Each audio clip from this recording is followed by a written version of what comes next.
The Last Duel, directed by Ridley Scott, starring Ben Affleck, Adam Driver, Matt Damon, and Jodie Comer. It tells the story of two knights who get into a duel with each other over the fact that one of them has allegedly sexually assaulted the wife of the other. It was a very interesting drama. It kept my attention through the whole way through, and if you should probably know who all of those actors and especially who that director is. So I feel like I don't really need to get into that too much. Obviously, you'll know the movie's directed well and it's acted very well based off of that star-studded cast and lineup. Um, some of the issues that I had with the movie, because I'll start with the negatives first before going into the positives, is that the movie's very bleak looking, which very much supports the atmosphere of the movie. It very much benefits the tone that it looks this bleak, but personally I prefer movies with a more vibrant color palette.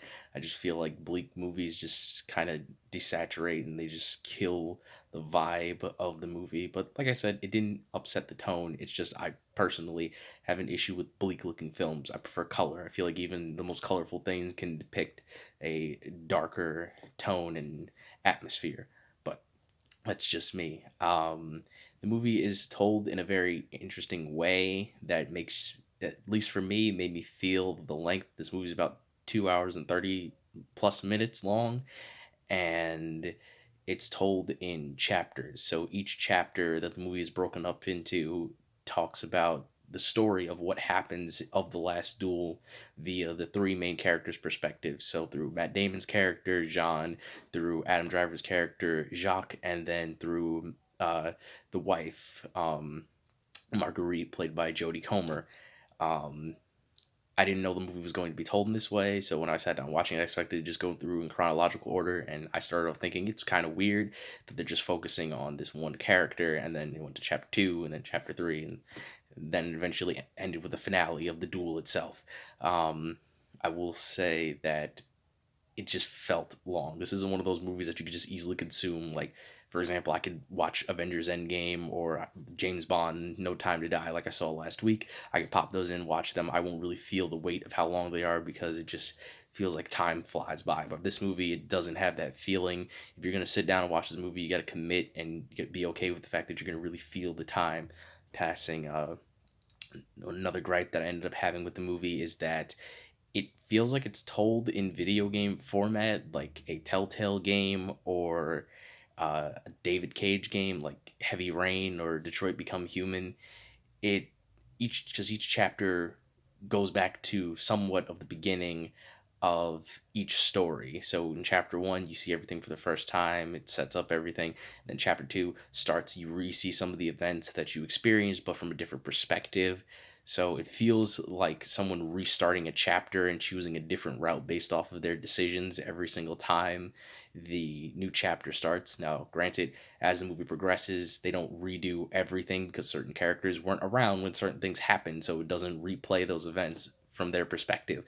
But still, it did feel a little bit draining at times, but I was very engaged throughout the whole movie.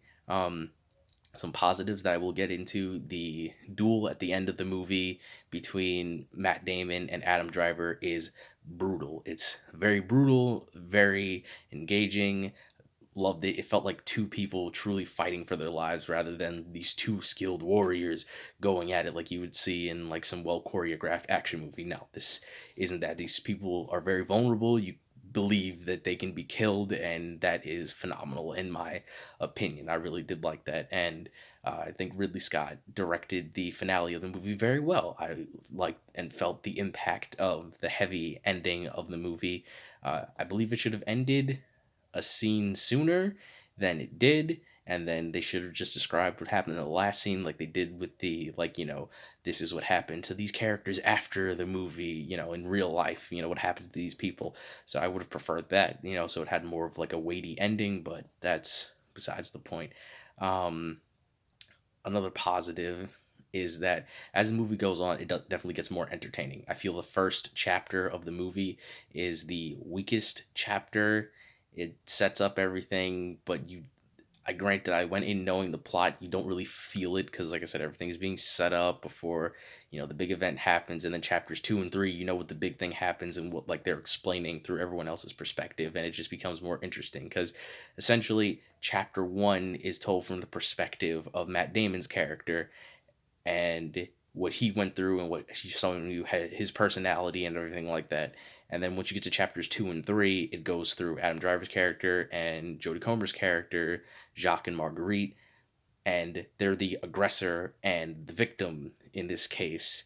So it becomes more interesting because now you're like, okay, I want to see how both of them see this instance, like this event that happened. I want to know how both of them think of it, what they believe truly happened in this scenario, and so on and so forth. So it becomes more interesting seeing it from their two perspectives rather than Matt Damon's perspective, who is an outsider who was like, hey, this happened, now you have to deal with it. So that was a little annoying. Something that also made it hard to get through is that all these characters, for the most part, with the exception I think maybe Jodie Comer's character, they're all unlikable. Every single character in this movie is a terrible human being in one way or another. I'm not going to get into how they're bad people because it's something that you should experience for yourself when you see it, but they are all not very nice people, regardless of how they see themselves in their own chapters, um, which did make it a little rough to get through at times because, when you don't really like anybody in a situation, like, there's no one to root for, really. When you start the movie, you may want to root for Matt Damon's character. In chapter 2, you might want to root for Adam Driver's character, so on and so, but you, like, I never really liked any of them. They were all bad in some aspect, so I just couldn't really root for them. It was just like two evils going against each other, and you're just kind of like, okay, I mean, I kind of want this to happen, but at the same time, I don't want you to win either. So, like, I don't know what to do here with my emotions at the moment. Uh, but the definite star, so the stealer of the movie was Ben Affleck as Philip, Count Philip. He was hilarious. I loved his character. He had a very huge presence.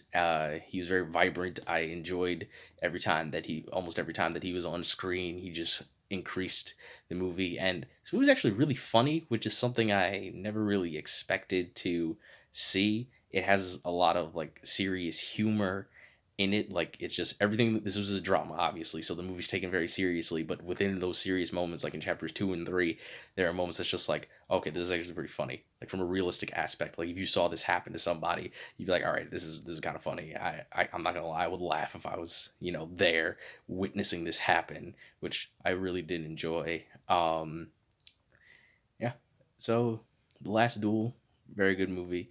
I ended up enjoying it. Do have my gripes with it, but at the end of the day, I would say at least give it a watch. I would recommend going to see this movie. It was very good. Rewatch ability, I would say you have to put yourself in the right mindset to sit down and rewatch this movie if you ever felt like it. Because as I mentioned earlier, this isn't one of those movies that you're just gonna pop in, you're gonna go through it, and you're gonna feel like, oh, okay, this is a breeze, and I'm gonna move on. No, it's not one of those. But yeah, was very good. I also really loved the costume design. The costume design of this movie was really good. The sets, I, it this took place in like the 1300s. There weren't many like beautiful buildings or anything like that. Most of the places there in are rural villages. There are a couple castles in it, but wasn't too crazy. I'm not saying it was bad. It was just nothing that really drew my attention when I was watching it. But yeah, at the end of the day, I'd recommend at least checking this movie out once. Whether you want to rewatch it is something that's obviously up to you because, it's not the most digestible film on like a, daily process. But yeah, if I had to rate the movie, I'd probably give it like a 4 out of 5. That seems about right to me. Yeah, so that is The Last Duel by Ridley Scott. Hope you liked this review, and if you did, hit the like button, and I will catch you all in the next one.